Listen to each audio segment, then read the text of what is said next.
ನಮಸ್ತೆ ವಿದ್ಯಾರ್ಥಿಗಳೇ. ಈ ದಿನ ನಾವು ರೇಖಾಗಣಿತದಲ್ಲಿ ಈಗಾಗಲೇ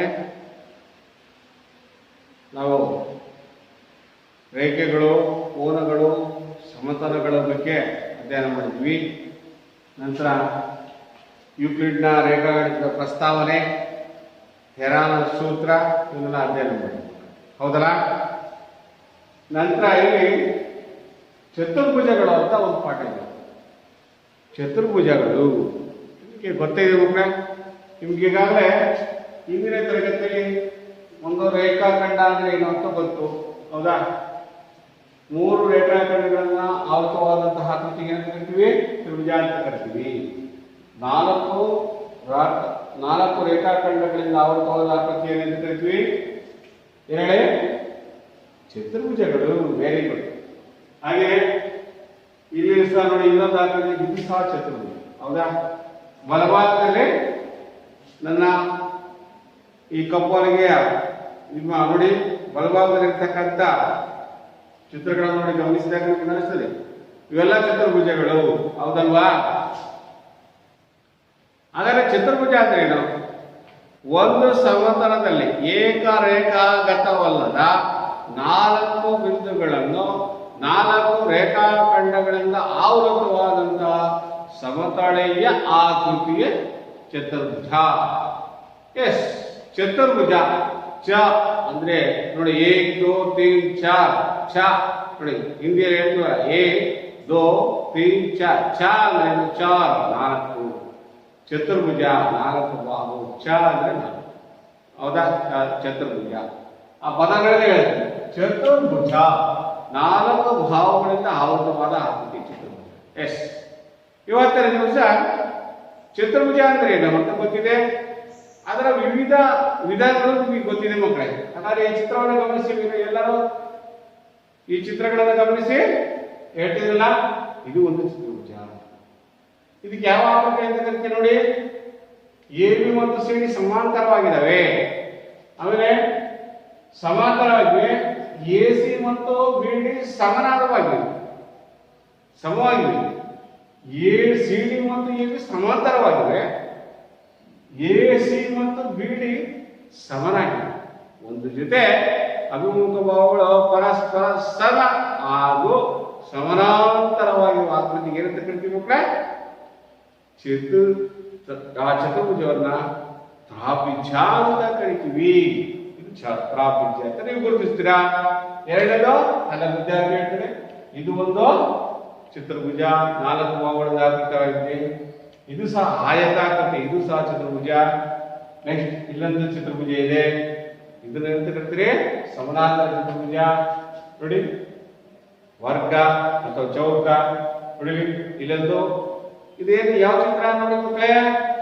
ಗಾಳಿಪಟ.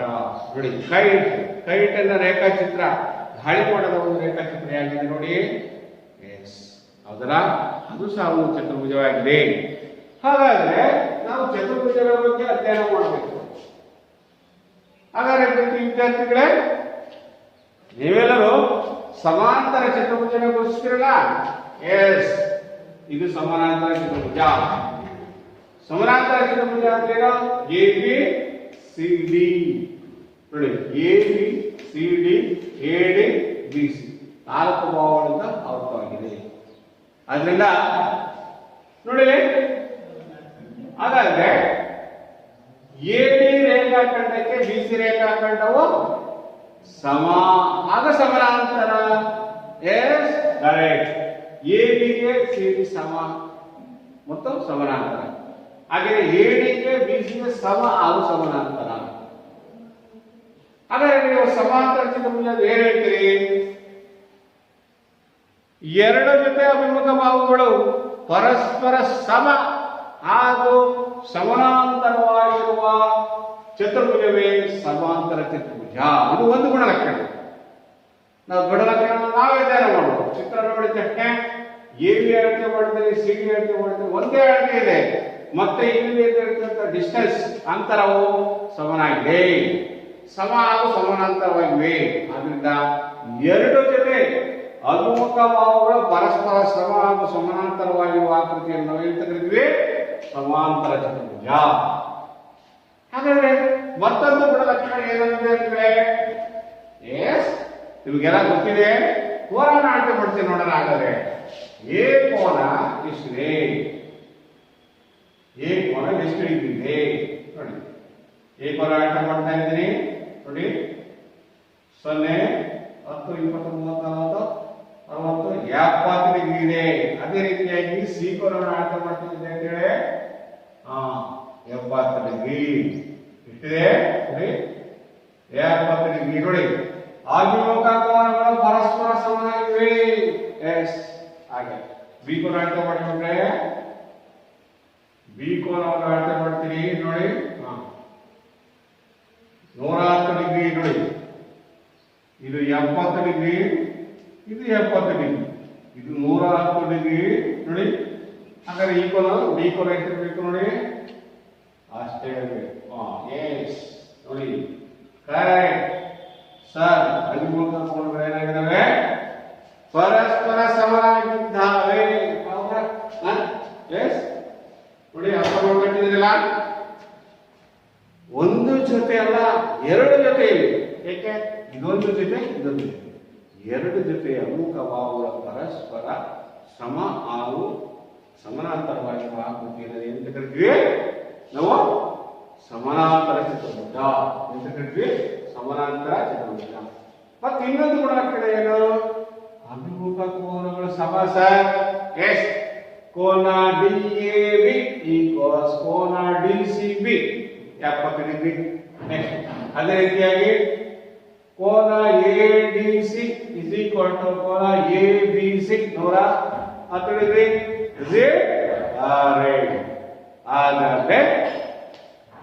ಹಾಗಾದ್ರೆ ಏನು?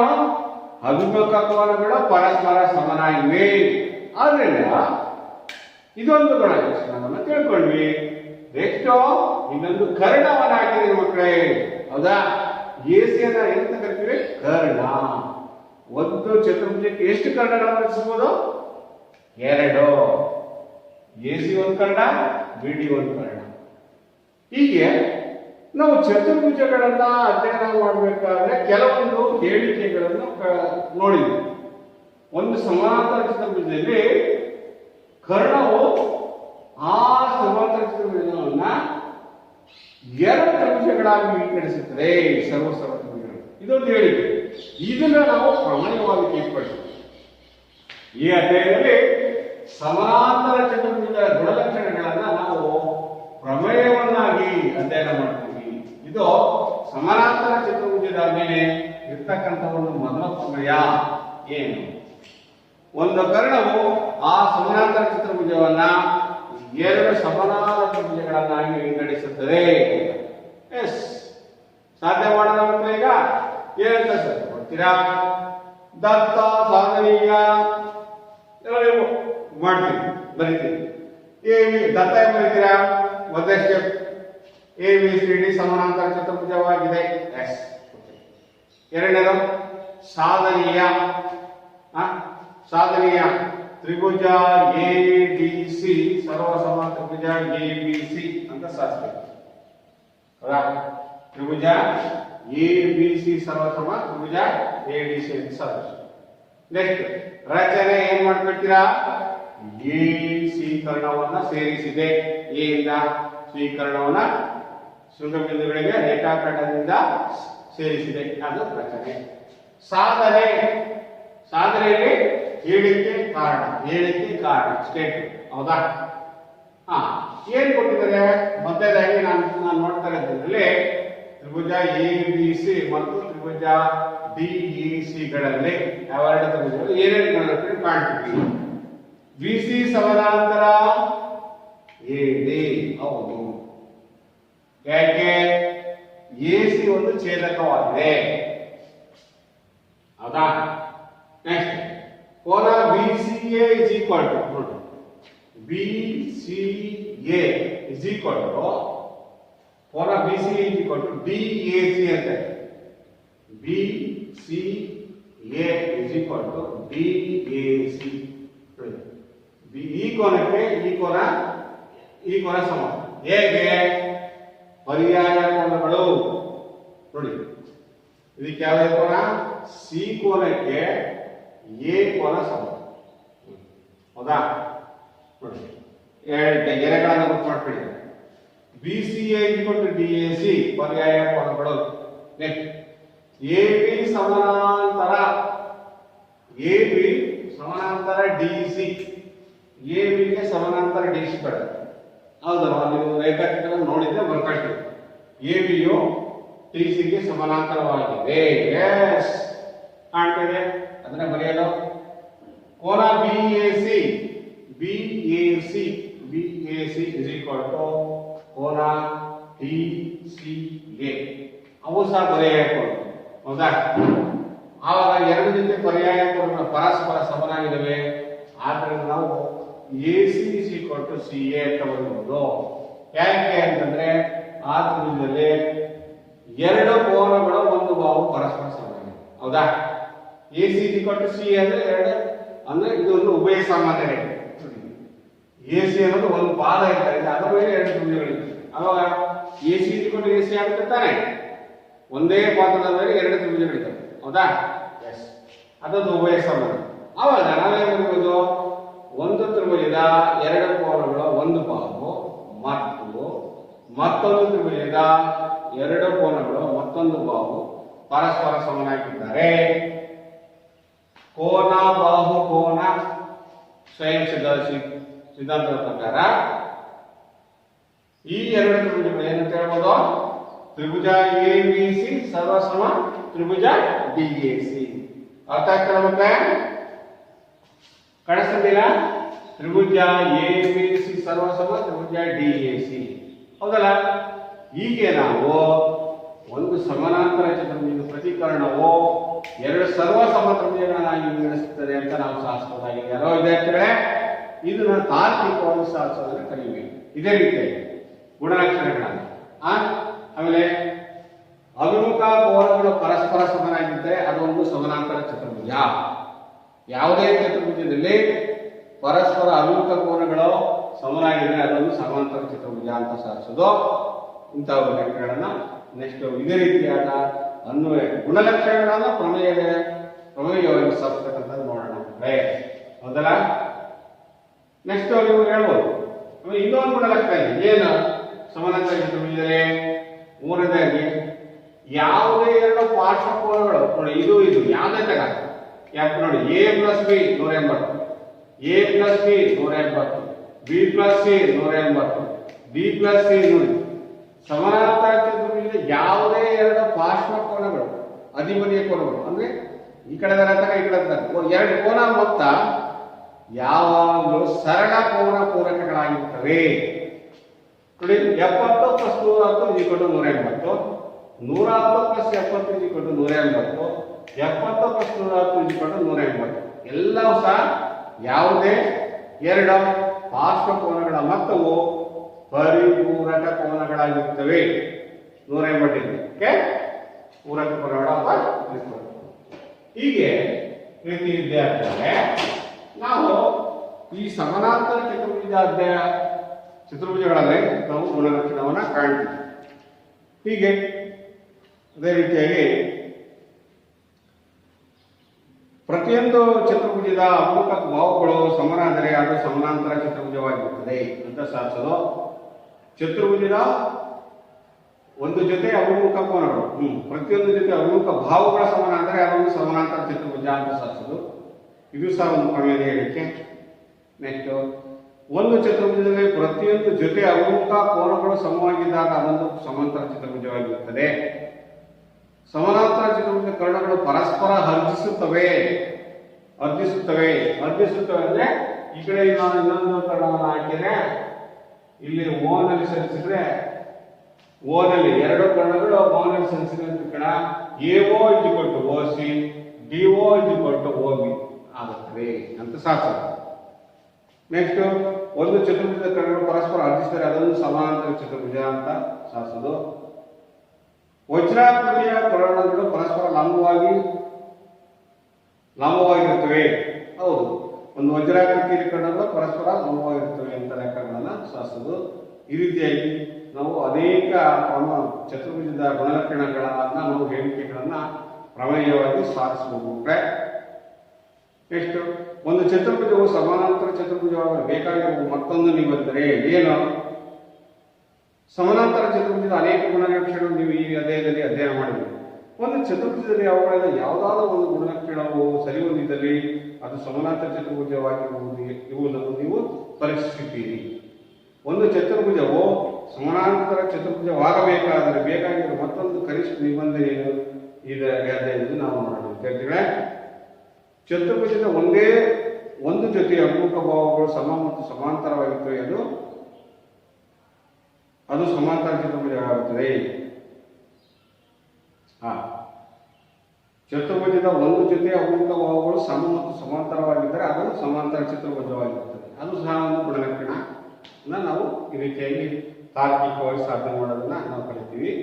ಈಗ ನಾವು ಅಭ್ಯಾಸದ ಕೆಲವೊಂದು ಸಮಸ್ಯೆಗಳು ಮಾಡೋಣ. ಇಷ್ಟ ಅನ್ವಯಿಸಿ ಏನು ನಾವು ಇದೇ ತರ ನೀವು ಗುಣಲಕ್ಷಣಗಳ ಸಮಾನಾಂತರ ಚತುರ್ಭುಜದ ಗುಣಲಕ್ಷಣಗಳನ್ನ ಆಧಾರವಾದ ಹೇಳಿಕೆಗಳನ್ನ ನಾವು ಆರ್ಥಿಕವಾಗಿ ಸಾಧನೆ ಮಾಡೋದನ್ನ ಕಲಿಬೇಕು. ಒಂದೊಂದಾಗಿ ಕಲಿತಾ ಹೋಗ್ತೀರಾ.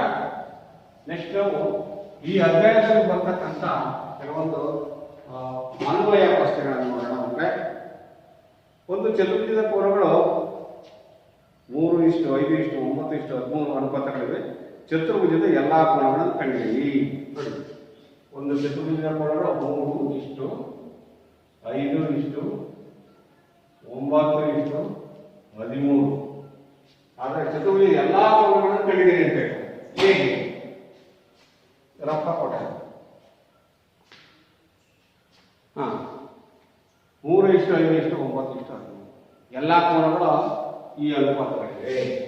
ಹಾಗಾದ್ರೆ ಆ ಚತುರ್ಭುಜದ ಕೋನಗಳನ್ನು ಕಂಡಿದ್ದೀವಿ. ಏನ್ ಕಂಡಿದ್ದು? ಒಂದು ಚತುರ್ಭುಜ ಅಂದ್ರೆ ABCD ಭಾಗ A ಪ್ಲಸ್ ಕೋನಗಳು ಪ್ಲಸ್ C ಪ್ಲಸ್ D. ಚತುರ್ಭುಜದ 4 ಕೋನಗಳ ಮೊತ್ತ ಎಷ್ಟಿರುತ್ತೆ? ಯಾವಾಗಲೂ 360 ಅಲ್ವಾ? ನಿಮಗೆ ಗೊತ್ತಿದೆ. ಒಂದು ಕೋನ ಕೊಟ್ಟಿಲ್ಲ, ಅನುಪಾತ ಮಾತ್ರ ಕೊಟ್ಟಿದ್ದಾರೆ. ಅನುಪಾತಗಳ ಮೊತ್ತ ಎಷ್ಟು ಬರುತ್ತೆ? 3 ಪ್ಲಸ್ 5 ಪ್ಲಸ್ 9 ಪ್ಲಸ್ 13 360. ಅನುಪಾತಗಳ ಮೊತ್ತವನ್ನು ಕಡಿಮೆ 5 3 8 x ಅಂತ ಇಟ್ಕೊಂಡು x ಗೊತ್ತಿಲ್ಲ, ಆ ಅಳತೆಗಳು ಗೊತ್ತಿಲ್ಲ, ಎಷ್ಟು ಡಿಗ್ರಿ ಅಂತ ಇಟ್ಕೊಳ್ತೀವಿ. 5 3 8 8 9 17 17 27 27 3 30. ಹೌದಾ? 30x degree is equal to 360 degree. therefore x degree is equal to 360 ಕೆಳಗಡೆ ಬಂದಿದೆ. ಹೌದಾ? 0 1 3 x degree is equal to 12 degree. ಒಂದು ಕೋನದ ಅಳತೆ ಸಿಕ್ತು. ಒಂದು ಕೋನ ಒಂದು ಭಾಗ, ಒಂದು ಅನುಪಾತದ ಒಂದು ಭಾಗ ಸಿಕ್ತು.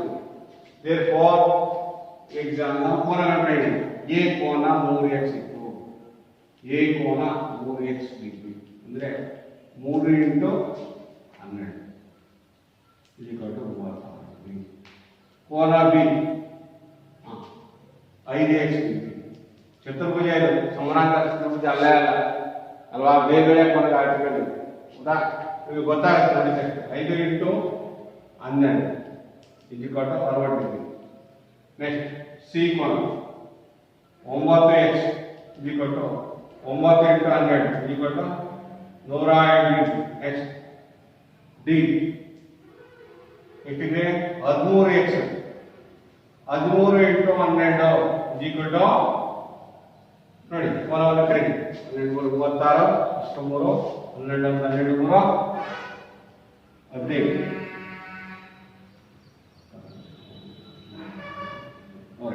ಕೂಡಿ ಮಕ್ಕಳೇ. 8 14 20 0 2 5 7 7 13 16 14 ನೋಡಿ. ಚತುರ್ಭುಜದ 4 ಕೋನಗಳ ಮೊತ್ತ ಎಷ್ಟು ಬಂತು ಮಕ್ಕಳೇ? ಅರ್ಥ ಆಗ್ತಿದೆಯಾ? ಏನ್ ಮಾಡ್ಬೇಕು? ಎಷ್ಟೆಷ್ಟು ಯಾವ್ಯಾವ ಏನಂತ ಆಗುತ್ತೆ. ನಾವು ಎ ಬಿ ಸಿ ಡಿ ಚತುರ್ಭುಜ ಅಂದ್ರೆ 4 ಶೃಂಗಬಿಂದುಗಳು, 4 ಕೋನಗಳಿರ್ತವೆ, 4 ಬಾಲ್ ಇರ್ತವೆ. ಓಕೆ, ಅನುಪಾತ ಕೊಟ್ಟಿದ್ದಾರೆ. ಅನುಪಾತದ ಮೊತ್ತ ಹೇಳ್ತೀರಿ 36 ಬರುತ್ತೆ. ಅನುಪಾತದ ಮೊತ್ತ 100 ಎಷ್ಟು? ಅನುಪಾತದ ಮೊತ್ತ ಇಲ್ಲಿ 38 ಬರುತ್ತೆ. ನಿಮಗೆ ಗೊತ್ತು, ಒಂದು ಚತುರ್ಭುಜದ 4 ಒಳಕೋನಗಳ ಮೊತ್ತ 300 ಇರ್ತದೆ. ಅದನ್ನ ನಾವು ಆದೇಶ ಮಾಡ್ತೀವಿ. therefore x ಗೆ ಕೋನ article 31 12 300. therefore x = 12 degree. a ಕೋನ 3x ಡಿಗ್ರಿ ಅಂದ್ರೆ 3 × 12 12 ಮೂಲೆ 36. b ಕೋನ 5x ಅಂದ್ರೆ 5 × 12 12 60 ಡಿಗ್ರಿ. c ಕೋನ 9x ಅಂದ್ರೆ 9 × 12 108 ಡಿಗ್ರಿ. d ಕೋನ 13x ಅಂದ್ರೆ 13 × 12 ಡಿಗ್ರಿ = 156 ಡಿಗ್ರಿ. ಎಲ್ಲಾ ಕೋನಗಳ ಮೊತ್ತವನ್ನು ಕಂಡುಹಿಡಿದುಕೊಳ್ಳುತ್ತೆ 300. ಈ ರೀತಿಯಾಗಿ ಒಂದು ಚತುರ್ಭುಜದ ಕೋನಗಳ ಅನುಪಾತವನ್ನು ಕೊಟ್ಟಾಗ ನಾವು ವಿದ್ಯಾರ್ಥಿಗಳೇ ಪ್ರತಿ ಕೋನದ ಅಳತೆಯನ್ನು ನಾವು ಕಂಡುಹಿಡಿಯಬಹುದು. ಅದೇ ರೀತಿಯಾಗಿ ಅನ್ವಯ ಪ್ರಶ್ನೆಗಳನ್ನು ನೋಡೋಣ. ಒಂದು ಸಮಾಂತರ ಚತುರ್ಭುಜದ ಕರ್ಣಗಳು ಪರಸ್ಪರ ಸಮವಿದ್ದಾಗ ಅದು ಆಯತವಾಗಿರುತ್ತದೆ ಎಂದು ತೋರಿಸಿ. ನೋಡಿ, ಆಯತವಾಗಿರುತ್ತದೆ ಅಂತ ತೋರಿಸೋದು ಸುಲಭ ಅಂದ್ರೆ ಅತ್ಯಂತ ಸುಲಭ. ನಾವು ಆಗಲೇ ಹೇಳಿದ್ರ, ಒಂದು ಆಯತ ಚಿತ್ರ ಬರ್ಕೊಳ್ಳಿ, ನಂತರ ಅದಕ್ಕೆ ಕರ್ಣಗಳನ್ನು ರಚಿಸ್ಕೊಳ್ಳಿ. ಕರ್ಣವನ್ನು ರಚಿಸ್ಕೊಂಡು ನಾವು ಸಮಾನಾಂತರ ಚತುರ್ಭುಜ ಗುಣಲಕ್ಷಣ ಏನೇನು ಉಪಯೋಗ ಮಾಡಿದ್ವಿ ಅದೇ ತರ ಇಲ್ಲೇ ಮಾಡ್ತಾ ಬರುತ್ತೆ ಸಾಧನೆ ಬರುತ್ತೆ. ಮೂರನೇ ಪ್ರಶ್ನೆ, ಚತುರ್ಭುಜ ಕರ್ಣಗಳು ಪರಸ್ಪರ ಲಂಬವಾಗಿ ಅರ್ಪಿಸುತ್ತವೆ, ಅದು ವಜ್ರಾಕೃತಿಯಾಗುತ್ತದೆ ಎಂದು ತೋರಿಸಿ. ಒಂದು ವಜ್ರಾಕೃತಿ ಚಿತ್ರ ಬರ್ಕೋಬೇಕು, ಕರ್ಣಗಳನ್ನು ಬರ್ಕೊಂಡು ಇದೇ ರೀತಿಯಾದ ನಾವು ಆಧಾರಗಳ ಕೋನ ಮತ್ತು ಭಾವಗಳನ್ನ ಆಧಾರವಾಗಿ ಇಟ್ಕೊಂಡು ಸಾಧನೆಯನ್ನು ಮಾಡಬೇಕು. ಒಂದು ವರ್ಗದ ಕರ್ಣಗಳು ಪರಸ್ಪರ ಸಮ ಮತ್ತು ಲಂಬವಾಗಿ ಅರ್ಪಿಸುತ್ತವೆ. ಹೌದು. ಚಚ್ಚೌಕ ವರ್ಗ ಅಂದ್ರೇನ? ಚಚ್ಚೌಕ ಚಿತ್ರ ಬರ್ಕೊಳ್ಳಿ, ಕರ್ಣಗಳ ರೇಖೆಯನ್ನು ನೆಡ್ಕೊಂಡ್ಬಿಟ್ಟು ಪರಸ್ಪರ ಲಂಬವಾಗಿ ಅರ್ಪಿಸ್ತವೆ ಅಂದ್ರೆ ಆ ಭಾವಗಳ ಮಧ್ಯಬಿಂದುವಿನಿಂದ ಎಲ್ಲ ಭಾಗಗಳು ಸಹ ಸಮನಾಗಿರ್ತವೆ. ಕೋನಗಳು 90 ಡಿಗ್ರಿ ಅಂತ ಸರಿಸಬೇಕು. ಅರ್ಧಿಸುತ್ತವೆ ಅಂದ್ರೆ ಏನ್ ಮಾಡಬೇಕು? ಅವು ಕೋನಗಳು ಅಲ್ಲಿ ಉಂಟಾಗಿ 90 ಡಿಗ್ರಿ ಅಂತ ತೋರಿಸಿದ್ರೆ ಅರ್ಧಿಸುತ್ತವೆ ಅಂತ ಗೊತ್ತಾಗುತ್ತೆ. ಈ ರೀತಿಯಾಗಿ ನಾವು ಅನೇಕ ಅನ್ವಯ ಸಮಸ್ಯೆಗಳನ್ನು ನಾವು ಮಾಡ್ತಾ ಬರ್ಬೋದು ವಿದ್ಯಾರ್ಥಿಗಳೇ. ಇನ್ನು ಅಭ್ಯಾಸದಲ್ಲಿ ಇರ್ತಕ್ಕಂಥ ಅನೇಕ ಸಮಸ್ಯೆಗಳಿದ್ದಾವೆ, ಅವನ್ನ ನೀವು ಸಹ ಪ್ರಯತ್ನ ಮಾಡಬೇಕು ಅಂತ ಹೇಳ್ತಾ ನೋಡಿ. ಇದೇ ರೀತಿಯಾಗಿ ನಾವು ಈ ಅಧ್ಯಾಯದಲ್ಲಿ ಮುಖ್ಯವಾದ ಅಂಶ ಏನಪ್ಪಾ ನಾವು ತಿಳ್ಕೋಬೇಕಾಗಿರ್ತದೆ ಅಂತಂದ್ರೆ, ಒಂದು ಚತುರ್ಭುಜದ ಎಲ್ಲ ಒಳಕೋನಗಳ ಮೊತ್ತ 100 360 ಡಿಗ್ರಿ ಅಂತ ನಿಮಗೆ ಬರ್ತಿದೆ ಅಲ್ವಾ. ಒಂದು ಸಮಾನಾಂತರ ಚತುರ್ಭುಜದ ಒಂದು ಕೋನವು ಸಮಾನಾಂತರ ಚತುರ್ಭುಜವಾಗಿದ್ದು 2 ಸರ್ವಸಮತ್ರಿಭುಜಗಳನ್ನಾಗಿ ವಿಭಾಗಿಸುತ್ತದೆ. ಒಂದು ಸಮಾನಾಂತರ ಚತುರ್ಭುಜದಲ್ಲಿ ಅಭಿಮುಖ ಭಾಗಗಳು ಸಮನಾಗಿರುತ್ತವೆ ಮತ್ತು ಅಭಿಮುಖ ಕೋನಗಳು ಸಮ. ಕರ್ಣಗಳು ಪರಸ್ಪರ ಅರ್ಪಿಸುತ್ತವೆ. ಒಂದು ಚತುರ್ಭುಜವು ಸಮಾಂತರ ಚತುರ್ಭುಜವು ಆಗಬೇಕಾದರೆ ಅಭಿಮುಖ ಭಾಗಗಳು ಸಮ ಅಥವಾ ಅಭಿಮುಖ ಕೋನಗಳು ಸಮ ಅಥವಾ ಕರ್ಣಗಳು ಪರಸ್ಪರ ಅರ್ಪಿಸುತ್ತವೆ ಅಥವಾ ಒಂದು ಜೊತೆ ಅಭಿಮುಖ ಭಾಗಗಳು ಸಮ ಮತ್ತು ಸಮಾಂತರವಾಗಿರಬೇಕು. ನೆಕ್ಸ್ಟ್ ಇವು ಗುಣಲಕ್ಷಣಗಳು ಸಮಾನಾಂತರ ಚತುರ್ಭುಜ. ನೆಕ್ಸ್ಟ್ ಆಯತ ತಿಳ್ಕೊಂಡ್ರೆ ಮಕ್ಕಳೇ, ಆಯತದಲ್ಲಿ ಕರ್ಣಗಳು ಪರಸ್ಪರ ಸಮನಾಗಿದ್ದು ಅರ್ಜಿಸುತ್ತವೆ ಮತ್ತು ವಿಪರ್ಯ ಹೇಳಿಕೆಯು ಸಾತತ್ಯ. ಹೌದು, ಅಂದ್ರೆ ಅದು ಕಾನ್ವರ್ಸ್. ಕರ್ಣಗಳು ಪರಸ್ಪರ ಅರ್ಜಿಸಿದರೆ ಅದೊಂದು ಆಯತ ಅಂತ ಹೇಳಿ. ವಜ್ರಾಕೃತಿಯಲ್ಲಿ ಕರ್ಣಗಳು ಪರಸ್ಪರ ಲಂಬವಾಗಿ ಅರ್ಜಿಸುತ್ತವೆ. ಎಸ್, ಹೌದಾ. ವರ್ಗದಲ್ಲಿ ಕರ್ಣಗಳು ಪರಸ್ಪರ ಸಮವಾಗಿದ್ದು ಲಂಬವಾಗಿ ಅರ್ಜಿಸುತ್ತವೆ. ತ್ರಿಭುಜದಲ್ಲಿ ಯಾವುದೇ 2 ಭಾವಗಳ ಮಧ್ಯಬಿಂದುಗಳನ್ನು ಸೇರಿಸುವ ರೇಖಾಖಂಡ 3ನೇ ಭಾವಕ್ಕೆ ಸಮಾಂತರವಾಗಿರುವುದು ಮತ್ತು 3ನೇ ಭಾವನ ಅರ್ಧದಷ್ಟಿರುತ್ತದೆ. ಒಂದು ತ್ರಿಭುಜದ ಒಂದು ಭಾವವಿನ ಮಧ್ಯಬಿಂದುವಿನ ಮೂಲಕ ಎಳೆದ ರೇಖೆ ಮತ್ತೊಂದು ಭಾವಕ್ಕೆ ಸಮಾಂತರವಾಗಿದ್ದು 3ನೇ ಭಾವವನ್ನು ಅರ್ಧಿಸುತ್ತದೆ. ಒಂದು ಚತುರ್ಭುಜದ ಬಾಹುಗಳ ಮಧ್ಯಬಿಂದುಗಳನ್ನು ಅನುಕ್ರಮವಾಗಿ ಸೇರಿಸಿದಾಗ ಉಂಟಾದ ಚತುರ್ಭುಜವು ಸಮಾಂತರ ಚತುರ್ಭುಜವಾಗಿರುತ್ತದೆ. ಇಷ್ಟೊಂದು ಅಂಶಗಳನ್ನು ನಾವು ಈ ಅಧ್ಯಯನ ಮಾಡಿ ಅನೇಕ ಅನ್ವಯ ಸಮಸ್ಯೆಗಳನ್ನು ಬಿಡಿಸೋದ್ರ ಮುಖಾಂತರ ಈ ಪಾಠದಲ್ಲಿ ನಾವು ಮುಖ್ಯವಾಗಿ ತಿಳ್ಕೊಳ್ತೀವಿ ಮಕ್ಕಳೇ. ಸುಮಾರು ಕನಿಷ್ಠ ಮುಖ್ಯವಾದ 10 ಅಂಶಗಳನ್ನು ನಾವು ಯಾವಾಗಲೂ ಗಮನದಲ್ಲಿಟ್ಕೋಬೇಕು. ಇದು ಈ ಅಧ್ಯಾಯದಲ್ಲಿ ಬರ್ತಕ್ಕಂಥ ಸಮಸ್ಯೆಗಳನ್ನು ನಾವು ಇಲ್ಲಿ ವಿಶ್ಲೇಷಣೆ ಮಾಡಿದ್ವಿ. ಅರ್ಥ ಆಯ್ತಾ ಮಕ್ಕಳೇ? ಈ ರೀತಿಯಾಗಿ ನಾವು ಒಂದು ಚತುರ್ಭುಜದಲ್ಲಿ ನಾವು ಅನ್ವಯ ಸಮಸ್ಯೆಗಳನ್ನು ಸಹ ಅವುಗಳ ಗುಣಲಕ್ಷಣಗಳ ಆಧಾರದ ಮೇಲೆ ಆ ಪ್ರಮೇಯವನ್ನು ಸಾಧಿಸುವ ಆಧಾರದ ಮೇಲೆ ಯಾವ ಸಮಸ್ಯೆಗಳನ್ನು ಬಿಡಿಸ್ತೀವಿ ಅಂತ ಹೇಳ್ತಾ ಈ ದಿನ ಕಲಿತಂಥ ಅಂಶಗಳನ್ನ ಪುನಃ ವಿಮರ್ಶೆ ಮಾಡೋದು ಗೊತ್ತಾಗಿದೆ ಮಕ್ಕಳ. ಏನೇನು ತಿಳ್ಕೊಂಡ್ವಿ? ಚತುರ್ಭುಜ ಎಂದರೇನು ಅಲ್ವಾ? ಗೊತ್ತಿದೆ. ಒಂದೇ ಸಮತಲದಲ್ಲಿರುವ ಏಕರೇಖಾಗತವಲ್ಲದ 4 ಬಿಂದುಗಳನ್ನು 4 ರೇಖಾಖಂಡಗಳಿಂದ ಸೇರಿಸಿದಾಗ ಉಂಟಾಗುವ ಆಕೃತಿಯೇ ಚತುರ್ಭುಜ. ನಂತರ ಚತುರ್ಭುಜದ ವಿಧಗಳು: ಪ್ರಾಪಿದ್ಯ, ಚೌಕ, ಆಯತ, ವಜ್ರಾಕೃತಿ ಇತ್ಯಾದಿ. ಹೌದಾ? ನಂತರ ಸಮಾನಾಂತರ ಚತುರ್ಭುಜದ ಗುಣಲಕ್ಷಣಗಳು. ಹೌದಾ? ಅಭಿಮುಖ ಕೋನಗಳು ಸಮನಾಗಿರುತ್ತವೆ ಮತ್ತು ಎರಡರ ಜೊತೆ ಅಭಿಮುಖ ಭಾವಗಳು ಪರಸ್ಪರ ಸಮನಾಗಿರುತ್ತವೆ.